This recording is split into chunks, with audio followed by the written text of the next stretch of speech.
मुझे तस्वीरों में यहां पर सुनील जी भट्ट नजर आ रहे हैं जम्मू से, और हमें सुनाई पड़ रहा है कि वहां जश्न हो रहा है। सुनील जी भट्ट, ये जो एक बड़ा ऐतिहासिक फैसला जिसे बीजेपी बता रही है, क्या रिएक्शन जम्मू में है, लोग क्या प्रतिक्रिया दे रहे हैं 10% आरक्षण को लेकर जो सवर्णों को मिला है?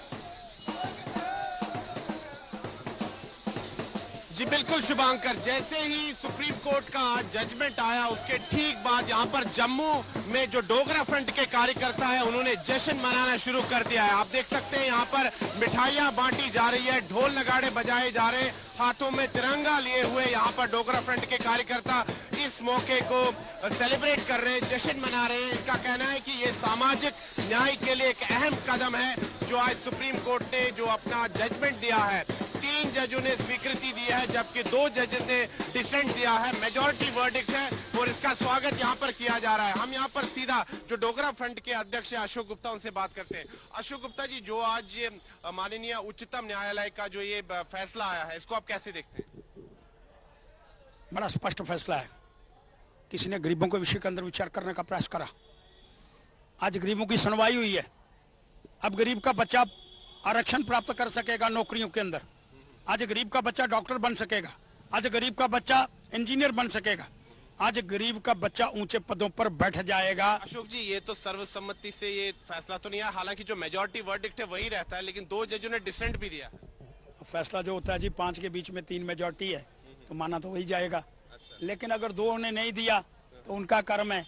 नहीं, कहा जा रहा है कि इसका मिसयूज भी हो सकता है क्योंकि जो इसमें इनकम का क्राइटेरिया रखा गया है वो इसमें मिसयूज भी हो सकता है, ऐसी शंकाएं भी कई लोग जता रहे हैं। जब सुप्रीम कोर्ट के 3 जजेस का निर्णय आ गया और इस पर मोहर लग गई, अब मिसयूज करने वाला इसको कोई प्रयास कर नहीं सकता। तो साफ तौर पर शुभांकर, आप देख सकते हैं यहाँ पर जो जम्मू की सड़कों पर डोगरा फ्रंट के कार्यकर्ता जो है नहीं तो सुनील जी भट्ट के फैसले का स्वागत कर रहे हैं।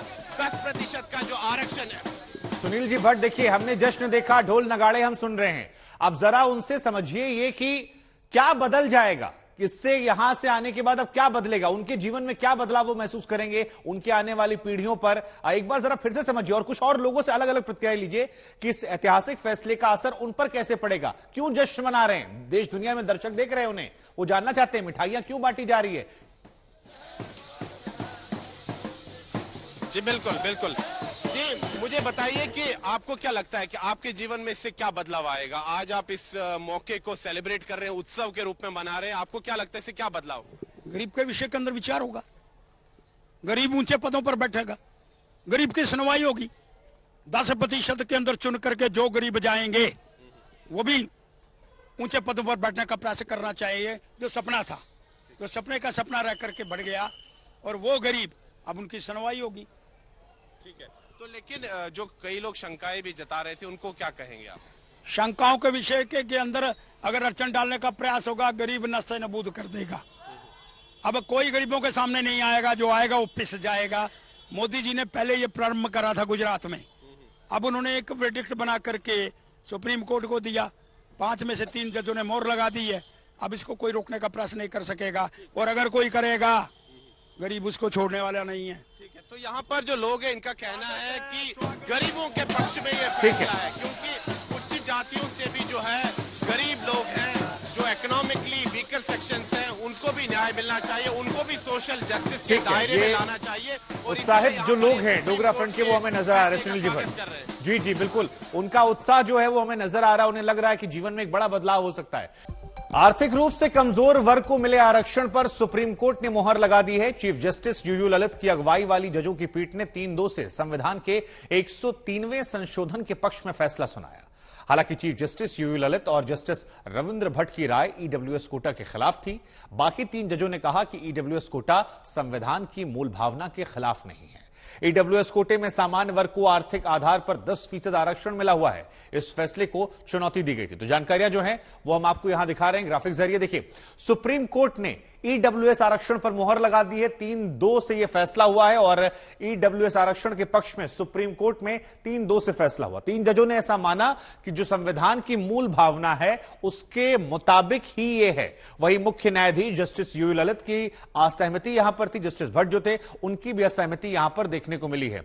जस्टिस रविंद्र भट्ट ने बताया कि बुनियादी ढांचे के ये खिलाफ है। हालांकि ये 2 लोग थे, 3 लोग इसके सहमति में थे और उनका यह मानना था कि बुनियादी ढांचे के खिलाफ नहीं है। इसी वजह से यह फैसला जो है यह पारित कर दिया गया और यह तय हो गया कि ईडब्ल्यूएस आरक्षण जो है, यानी कि सवर्णों को लेकर, गरीब सवर्णों को लेकर जो यह आरक्षण है यह जारी रहेगा।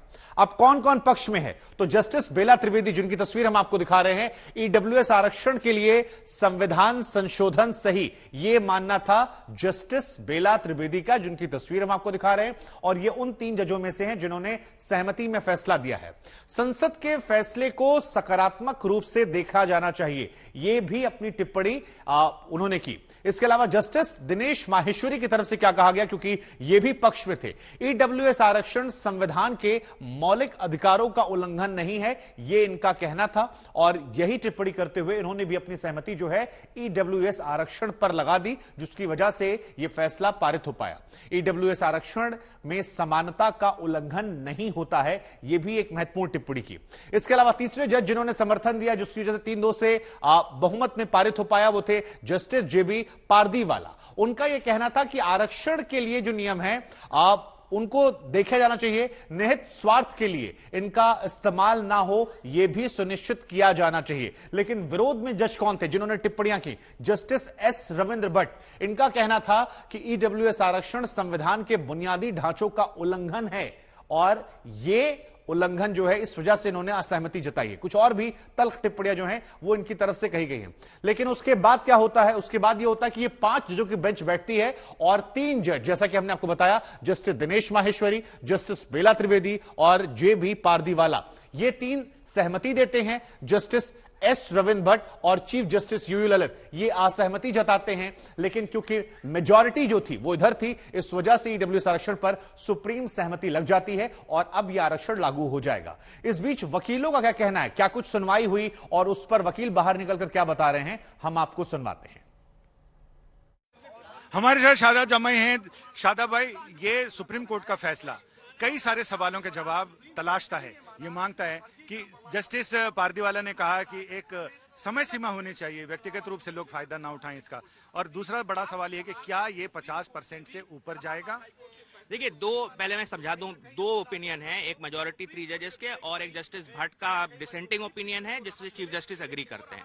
और मेजॉरिटी ने ये कहा है कि ये बेसिक स्ट्रक्चर वायलेट नहीं करता है। ऑल्सो जो एक्सक्लूजन, जो backward caste, SC ST, Dalits और जो ओबीसी को एक्सक्लूड किया गया है ईडब्ल्यूएस रिजर्वेशन से, वो बेसिक स्ट्रक्चर वायलेट नहीं करता। उस पॉइंट पे जो डिसेंट है वो डिसएग्री करती है। वो कहता है क्योंकि आपने जो पुअरेस्ट लोग हैं, क्योंकि बैकवर्ड क्लास पुअरेस्ट है, वही हमने यही बहस की थी और वो कोर्ट ने एक्सेप्ट किया डिसेंट में कि जो पुअरेस्ट लोग हैं उनको अगर आप एक्सक्लूड करेंगे इकोनॉमिक क्राइटेरिया से तो उसका पर्पस ही मीट नहीं हो रहा है, therefore it violets basic structure. ये तो ब्रॉड व्यू है। अब इस पे मेजॉरिटी के व्यू में जस्टिस त्रिवेदी ने और जस्टिस पारदीवाला ने कहा है कि reservations were initially meant to be time bound and therefore there is a need to constantly reassess and see if the objectives of reservation have been met. That is fine as a view, but today the reality is that on the ground, do people from backward classes and SC ST have equal access in government jobs and representation? No. और in educational institutions, अगर आप देखिए government of India के आज secretaries हैं, अगर 80 secretaries हैं, secretary government of India, उसमें से 2 या 3 ही होंगे जो बैकवर्ड क्लास है, SC ST से होंगे। तो अगर इतना कम रिप्रेजेंटेशन है, जो 70% पॉपुलेशन है कंट्री की, उसमें 2 ही लोग हैं 80 में से सेक्रेटरी गवर्नमेंट ऑफ इंडिया, तो कहाँ मीट हुआ है? तो अभी बहुत समय है उस ऑब्जेक्टिव को मीट करने में। जब ऑब्जेक्टिव वो मीट हो जाएगा तो बिल्कुल आप रिजर्वेशन हटा दीजिए, बट आज वो समय नहीं आया। अभी बहुत सारी उसमें बाधाएं और परेशानियां और अभी जो रेगुलर चैलेंजेस हैं वो जमीन पे हैं, अभी भी वो डिस्क्रिमिनेशन फेस कर रहे हैं।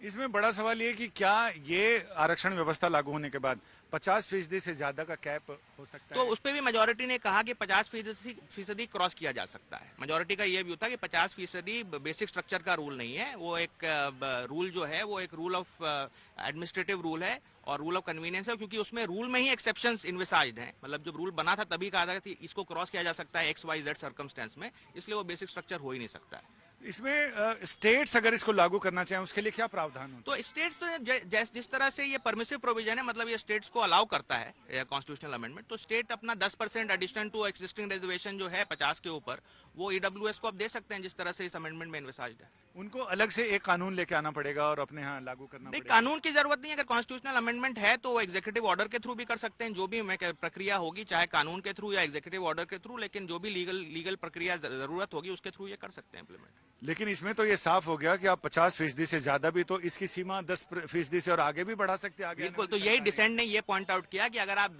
इस तरह से अलाउ कर रहे हैं 50 से ऊपर, तो उसकी कोई सीमा ही नहीं है। जो रिजर्वेशन का रूल है वो इक्वालिटी के रूल को खा जाएगा। रिजर्वेशन का जो रूल है वो इक्वालिटी का रूल को ही खत्म कर देगा। तो ये डिसेंट का बड़ा इंपॉर्टेंट पॉइंट था कि आपने आज जो अलाउ किया है 10% एक्सेस, वो आपने कोई उस पर लिमिट नहीं रखी, अब तो अनलिमिटेड एक तरह से कर दिया है। तो वो एक पॉइंट ऑफ डिसएग्रीमेंट था कोर्ट के अंदर ही। जो सामान ज्यादा बिकेगा फिर दुकानदार वही सामान ज्यादा ला के रखेगा। अब मैं उस तरह से नहीं कहूंगा, मैं एक संवैधानिक वकील हूं, मैं उस तरह से नहीं कहूंगा। बट एक बात है कि अगर कोई चीज परमिट की जाती है तो उसको फिर उसका मिसयूज होने का चांस भी काफी रहता है। वो चीज भी कोर्ट को अपने दिमाग में रखना पड़ता है। जब कोर्ट ने आगाह किया है कि कोर्ट ने खुद, उन 2 जजेस ने खुद, बाकी जो 3 जिन्होंने अलाउ किया उन्हें आगाह किया है कि इसका ये रिस्क फैक्टर है।